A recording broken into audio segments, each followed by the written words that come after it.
이사야 1장부터 39장까지는 주로 유다의 죄악에 대한 경고와 함께 하나님의 심판에 대한 말씀이 중심을 이루었습니다.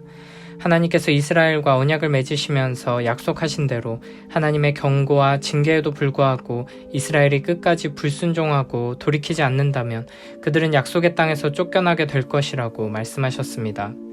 그런데 40장에 와서는 갑자기 위로와 회복의 메시지가 선포되었습니다.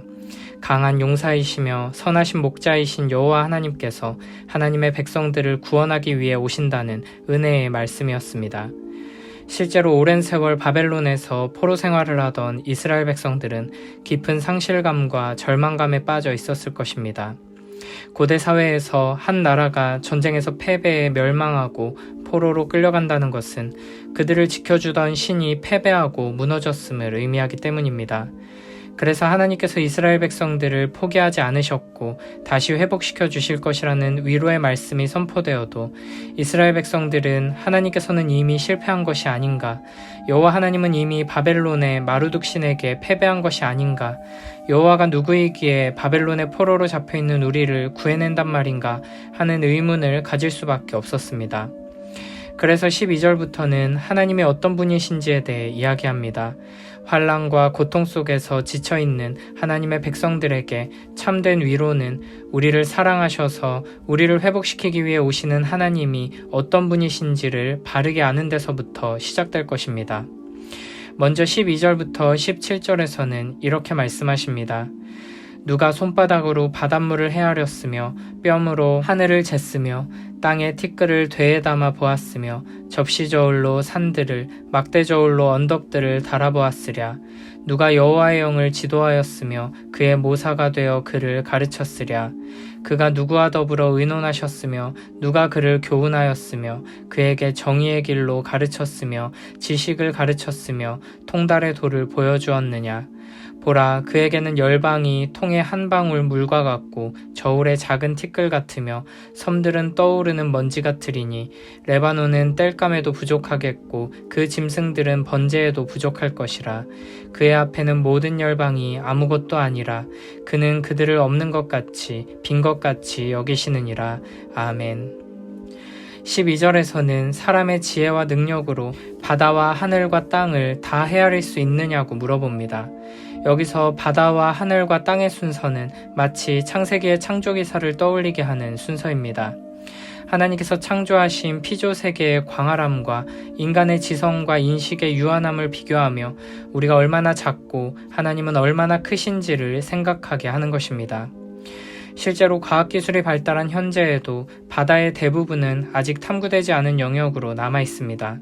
게다가 하늘 위 우주 전체로 눈을 돌리면 인간의 지성과 과학으로 알 수 있는 영역은 극히 일부분에 불과하다는 것을 인정할 수밖에 없습니다. 그만큼 이 세상은 작은 인간의 존재와 지성에 비하면 무한하다고 표현하는 것이 과장이 아닐 정도로 크고 높고 깊습니다. 그러나 이 넓은 우주조차도 여호와 하나님의 손 안에 있는 피조물일 뿐이라는 것입니다. 13절에서는 누가 여호와의 영을 지도할 수 있느냐고 질문하는데 여기서 지도한다고 번역된 단어는 12절에 누가 하늘을 잴 수 있느냐 할 때의 그 단어와 똑같습니다. 사람이 바다를 측량할 수 없다면 온 우주를 창조하신 여호와 하나님을 측량할 수 없는 것은 너무나도 당연한 일입니다. 또한 누가 여호와 하나님의 모사가 되어 그를 가르칠 수 있느냐고 질문합니다. 이 세상에 아무리 훌륭하고 뛰어난 왕이라도 모든 영역을 다 알 수는 없습니다. 그래서 각 분야별로 왕을 돕는 모사들을 세워서 조언을 듣고 판단합니다. 그러나 여호와 하나님께서는 그 누구의 도움도 받지 않으시고 무한한 능력과 지혜로 모든 일들을 하나님의 뜻대로 선하게 이루어 가십니다. 15절에서는 이 세상에서 아무리 크고 강한 나라여도 하나님 앞에서는 커다란 물통에 떨어지는 물 한 방울에 불과하고 저울에 놓인 작은 먼지에 불과하다고 말합니다. 또한 16절에서는 하나님의 그 크신 능력과 영광에 합당한 예배를 드리려면 울창한 숲 전체를 다 땔감으로 삼고 그 숲에 사는 모든 동물들을 제물로 삼아도 부족하다고 말합니다. 어리석은 우리는 이 세상 강대국들의 힘과 능력 앞에서 두려움에 떨고 돈과 권력을 가진 자들이 이 세상을 흔든다고 생각하지만 아무리 크고 강한 나라도 하나님 앞에서는 먼지만도 못한 존재라는 것입니다. 잠언 3장 19, 20절에서는 이렇게 말씀하십니다. 여호와께서는 지혜로 땅에 터를 놓으셨으며 명철로 하늘을 견고히 세우셨고 그의 지식으로 깊은 바다를 갈라지게 하셨으며 공중에서 이슬이 내리게 하셨느니라. 아멘. 하나님은 그 존재와 지혜와 능력이 무한하고 영원하며 불변하시는 분이십니다. 그러므로 우리는 유한한 이 세상을 의지하지 말고 오직 여호와 하나님만을 의지하며 나아가야 할 것입니다. 그 존재와 지혜와 능력이 유한하여서 항상 다른 무엇에 의존해야 하는 이 세상의 것들에 의지하는 어리석은 삶이 아니라 영원토록 스스로 계시며 무한한 지혜와 능력으로 온 세상을 통치하고 다스리시는 여호와 하나님만을 의지하는 복된 우리 모두가 되길 축복합니다. 이렇게 하나님께서는 오랜 세월 바벨론의 포로 생활을 하며 고난과 어려움 가운데 있던 이스라엘 백성들을 향해 하나님의 어떤 분이신지를 다시 깨닫도록 말씀을 주십니다. 인간은 누구나 연약하여서 깊은 고난의 시간이 길어지면 믿음이 흔들리고 약해지게 되어 있습니다. 기도가 응답되지 않고 하나님의 능력이 나타나지 않는 시간이 길어지면 마음의 의심이 자리 잡을 수 있습니다. 그래서 하나님께서는 바벨론의 포로로 오랜 세월을 살아가며 절망에 빠진 백성들에게 하나님의 어떤 분이신지에 대해 먼저 말씀해 주시는 것입니다. 고통과 절망의 시간이 길어질 때, 믿음이 흔들리고 의심이 자라날 때 우리에게 필요한 것은 당장 현실적인 문제들이 해결되는 것이 아니라 하나님의 어떤 분이신지에 대해 바르게 듣고 보고 믿는 것입니다. 우리의 경험을 통해 받는 위로는 일시적이고 부분적인 위로일 뿐입니다. 참된 위로와 회복은 하나님의 말씀을 통해 하나님이 어떤 분이신지를 아는 것에서부터 나옵니다. 그러므로 우리는 하나님의 말씀 앞에 부지런히 나와서 하나님께서 우리를 위해 자신을 계시해 주시는 그 진리의 말씀에 귀 기울이며 하나님께서 보여주시고 약속하신 대로 하나님을 알고 보고 믿기 위해 힘써야 할 것입니다. 하나님께서는 우리의 상황과 환경을 변화시켜 우리를 고난과 어려움으로부터 건지시기 이전에 그 문제 속에서 하나님의 말씀을 듣게 하시고 하나님을 보게 하셔서 문제가 더 이상 문제가 되지 않는, 아무리 크고 많은 문제가 몰려와도 요동하지 않는 참된 믿음을 우리에게 주실 것입니다. 다니엘 11장 32절에서는 오직 자기의 하나님을 아는 백성은 강하여 용맹을 떨치리라 라고 말씀하십니다. 우리의 힘은 여호와 하나님을 바르게 아는 데서 나오는 것이라는 뜻입니다. 우리를 사랑하셔서 우리를 위로하시고 회복시키시며 힘주시기 위해 주시는 그 생명의 말씀에 겸손히 귀 기울이며 매일매일 하나님의 말씀에 인도하심을 받아 그 언약적인 사랑의 관계 속으로 들어가 참된 위로와 회복의 은혜를 누리는 복된 우리 모두가 되길 축복합니다. 이어서 18절부터 26절에서는 우상과 여호와 하나님을 비교합니다. 바벨론과 세상 곳곳에서 많은 사람들이 섬기는 온갖 우상들은 사람들이 자기 손으로 깎아 만든 거짓된 것들이어서 아무런 힘도 능력도 지혜도 없지만 여호와 하나님께서는 참된 하나님이시기에 온 세상을 창조하시고 다스리신다는 것입니다. 그런즉 너희가 하나님을 누구와 같다 하겠으며 무슨 형상을 그에게 비기겠느냐. 우상은 장인이 부어 만들었고 장색이 금으로 입혔고 또 은사슬을 만든 것이니라. 궁핍한 자는 거제를 드릴 때에 썩지 아니하는 나무를 택하고 지혜로운 장인을 구하여 우상을 만들어 흔들리지 아니하도록 세우느니라. 너희가 알지 못하느냐? 너희가 듣지 못하였느냐? 태초부터 너희에게 전하지 아니하였느냐? 땅의 기초가 창조될 때부터 너희가 깨닫지 못하였느냐? 그는 땅 위 궁창에 앉으시나니 땅에 사는 사람들은 메뚜기 같으니라. 그가 하늘을 차일같이 펴셨으며 거주할 천막같이 치셨고 귀인들을 패하시며 세상의 사사들을 헛되게 하시나니 그들은 겨우 심기고 겨우 뿌려졌으며 그 줄기가 겨우 땅에 뿌리를 박자 곧 하나님이 입김을 부시니 그들은 말라 회오리 바람에 불려가는 촉에 같도다. 거룩하신 이가 이르시되 그런즉 너희가 나를 누구에게 비교하여 나를 그와 동등하게 하겠느냐 하시니라. 너희의 눈을 높이 들어 누가 이 모든 것을 창조하였나 보라. 주께서는 수요대로 만상을 이끌어내시고 그들의 모든 이름을 부르시나니 그의 권세가 크고 그의 능력이 강함으로 하나도 빠짐이 없느니라. 아멘. 출애굽기 20장의 10계명의 두 번째 계명에서는 너를 위하여 새긴 우상을 만들지 말고 또 위로 하늘에 있는 것이나 아래로 땅에 있는 것이나 땅 아래 물속에 있는 것에 아무 형상이든지 만들지 말며 그것들에게 절하지 말며 그것들을 섬기지 말라고 말씀하셨습니다. 하나님을 예배할 때 하나님을 어떤 형상으로 만들어서 예배하지 말라는 것입니다. 왜냐하면 하나님은 무한하시고 영원하신 분이시기 때문에 이 세상의 그 어떤 형상으로 하나님을 표현하든지 간에 그것은 하나님을 높이며 예배하는 것이 아니라 오히려 높으신 하나님을 지극히 낮은 곳으로 끌어내리는 불경건이며 반역 행위이기 때문입니다.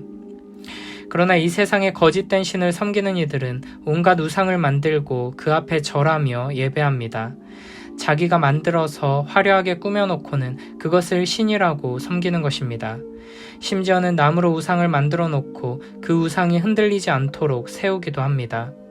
자기 신이라고 만들어 놓은 그 존재가 스스로 서 있지도 못해서 예배자의 도움과 돌봄이 필요하다는 것입니다. 이것이 바로 하나님이 아닌 다른 신을 섬기며 우상을 숭배하는 이 세상의 어리석고 한심한 모습입니다.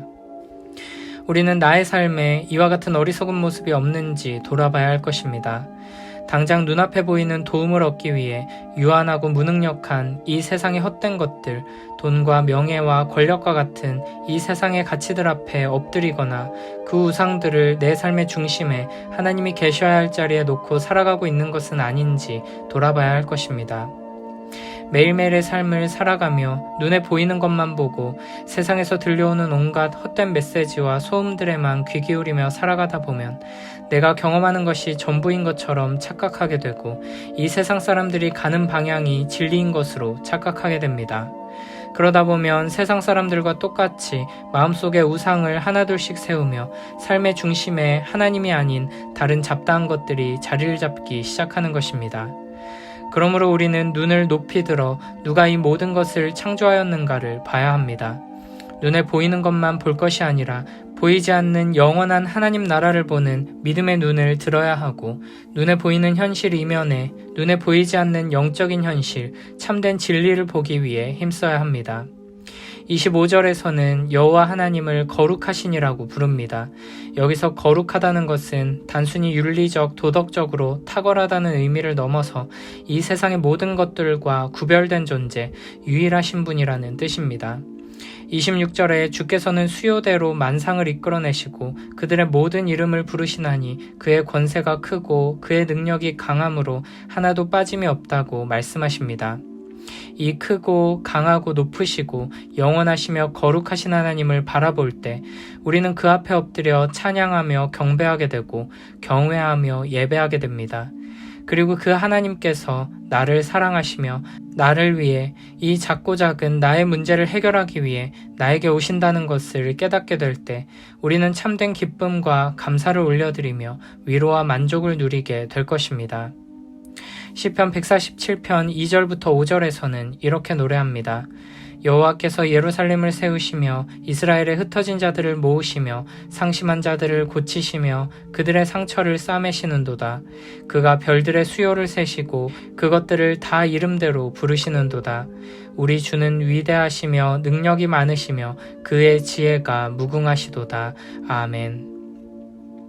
이 세상을 바라보며 이 세상을 따라가고 이 세상을 닮아가는 삶이 아니라 우리의 눈을 높이 들어 영원하시고 거룩하신 여호와 하나님을 바라보며 그 아름다운 통치와 보호하심 안에서 그 사랑 안에서 살아가는 복된 우리 모두가 되길 축복합니다.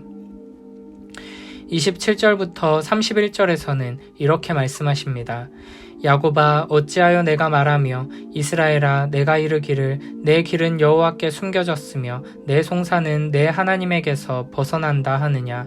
너는 알지 못하였느냐 듣지 못하였느냐. 영원하신 하나님 여호와 땅끝까지 창조하신 이는 피곤하지 않으시며 곤비하지 않으시며 명철이 한이 없으시며 피곤한 자에게는 능력을 주시며 무능한 자에게는 힘을 더하시나니 소년이라도 피곤하며 곤비하며 장정이라도 넘어지며 쓰러지되 오직 여호와를 앙망하는 자는 새 힘을 얻으리니 독수리가 날개치며 올라감 같을 것이요 다른 박질하여도 곤비하지 아니하겠고 걸어가도 피곤하지 아니하리로다.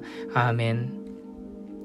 27절에 보면 바벨론의 포로 상태에 있던 이스라엘이 하나님께서 자신들을 떠나셨다고 생각하며 절망 가운데 탄식하고 있었음을 알 수 있습니다. 어쩌면 이스라엘 백성들은 자신들의 완악함으로 인해 하나님께서 결국에는 이스라엘을 포기하셨다고 생각했을 수도 있습니다. 계속해서 불순종하고 하나님을 배반하는 이스라엘에게 하나님께서 지치셨다고 생각한 것입니다. 그러나 28절에서는 여호와 하나님께서는 영원하시기에 피곤하지 않으시며 지치지 않으시고 오히려 피곤한 자에게 능력을 주시며 무능한 자에게 힘을 더하신다고 말합니다. 여기서 명철이 한이 없으시다는 것은 이해력이 무한하다는 뜻입니다. 하나님의 사랑은 이토록 놀라워서 이스라엘이 역사 속에서 계속해서 불순종하고 또 불순종하고 아무리 경고하고 징계하고 심판해도 계속 불순종하고 하나님을 배반해도 하나님께서는 끝까지 이해해 주시고 기다려 주시고 사랑하기를 쉬지 않으신다는 것입니다. 그리고 더 나아가 이런 완악한 자기 자신에게 신물이 나서 모든 것을 포기하고 싶어지는 상태에 이른 우리에게 다시 힘을 주시고 능력과 지혜를 주셔서 다시금 하나님 앞에 서서 하나님을 바라보며 하나님을 의지하고 그 사랑으로 나아올 수 있도록 도우신다는 것입니다. 31절에서는 이렇게 말씀하십니다. 오직 여호와를 앙망하는 자는 새 힘을 얻으리니 독수리가 날개치며 올라감 같을 것이요 다른 박질하여도 곤비하지 아니하겠고 걸어가도 피곤하지 아니하리로다. 아멘. 여기서 앙망한다는 것은 하나님께서 자신을 드러내 보여주시는 대로 보고 하나님께서 말씀하시는 대로 들어서 하나님께서 어떤 분이신지를 바르게 알고 그 하나님을 믿고 신뢰하는 것, 그리고 그 하나님께서 주신 약속을 마음에 새기고 하나님의 일하심을 기다리는 것을 의미합니다. 예레미야애가 3장 23절부터 26절에서는 이렇게 말씀하십니다. 내 심령에 이르기를 여호와는 나의 기업이시니 그러므로 내가 그를 바라리라 하도다. 기다리는 자들에게나 구하는 영혼들에게 여호와는 선하시도다. 사람이 여호와의 구원을 바라고 잠잠히 기다림이 좋도다. 아멘. 우리는 하나님을 깊이 신뢰하며 하나님을 기다리는 자들입니다. 하나님을 바라보며 찬양하며 앙망하는 자들에게 하나님께서는 믿음을 주실 것이고 인내할 힘을 주실 것이며 평안과 만족을 허락해 주실 것입니다. 하나님을 더욱 사랑하며 하나님께로 더욱 가까이 나아갈 수 있도록 인도해 주실 것입니다. 우리를 향한 사랑을 결코 포기하지 않으시고 우리의 완악함과 불순종에도 불구하고 지치지 않으시는 영원하신 하나님을 신뢰하며 매일매일 여호와 하나님께로부터 새 힘을 얻어 나아가는 복된 우리 모두가 되길 축복합니다.